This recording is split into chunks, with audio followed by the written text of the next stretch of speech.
Brothers and sisters, parallel to the 16 books of history in the Old Testament, we have one book of history in the New Testament, the Acts of the Apostles.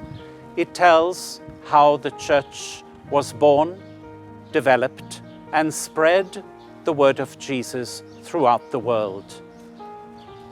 Luke gives us 2 volumes.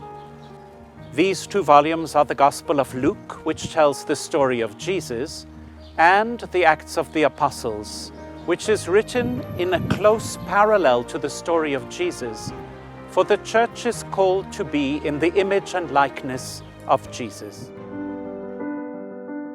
At the end of the Gospel of Luke, Jesus ascends into heaven on the 40th day after the resurrection, and this event constitutes also the beginning of the Acts of the Apostles.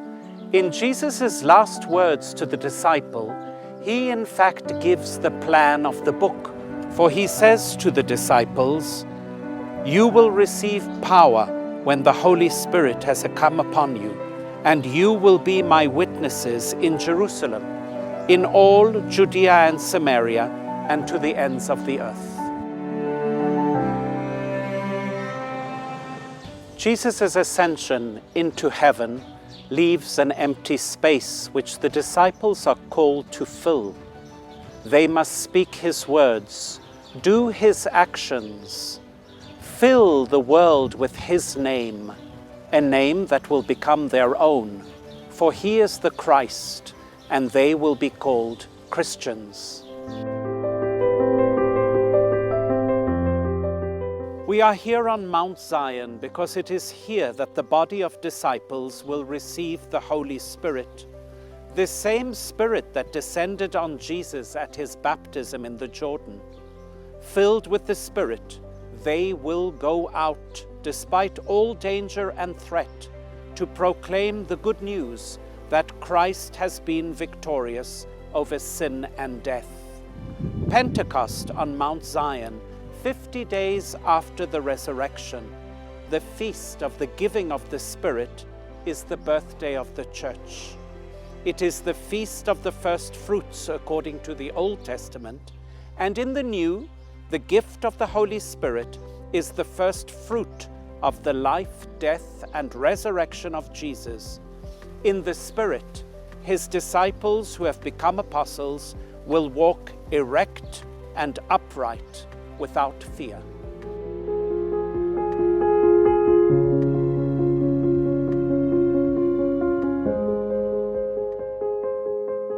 Like in the Gospel of Luke, also in the Acts of the Apostles, there are 3 geographical stages in the mission. The mission of Jesus begins in Galilee, passes through a long way to Jerusalem, and finally Jesus teaches in Jerusalem. In the Acts of the Apostles, the mission of the church begins in Jerusalem, and then the church sets off on a long way, passing through Samaria and the road going down to Gaza, through Lyd, Jaffa, and Caesarea, through Antioch, Asia Minor, and Greece. Finally, the church reaches Rome. However, the story of the Acts of the Apostles is an open story, for the mission of the church continues beyond the book, right until our present day, as the gospel fills the earth.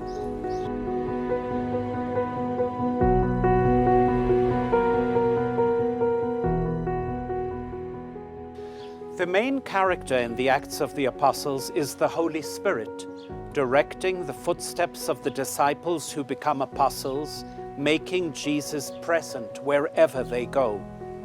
The central actors in the drama are first Peter and then Paul, but we also get to know other heroic witnesses like Stephen, Philip, and James.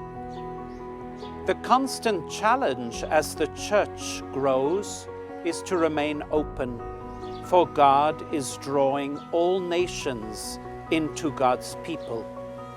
At the center of the Acts of the Apostles, the Council of Jerusalem underlines the vocation of the church. St. James, patron of the Church of Jerusalem, under the guidance of the Holy Spirit, basing himself firmly on the scriptures of the Old Testament, encourages all believers, whatever their background, to be one body that is the Church, animated by one Spirit.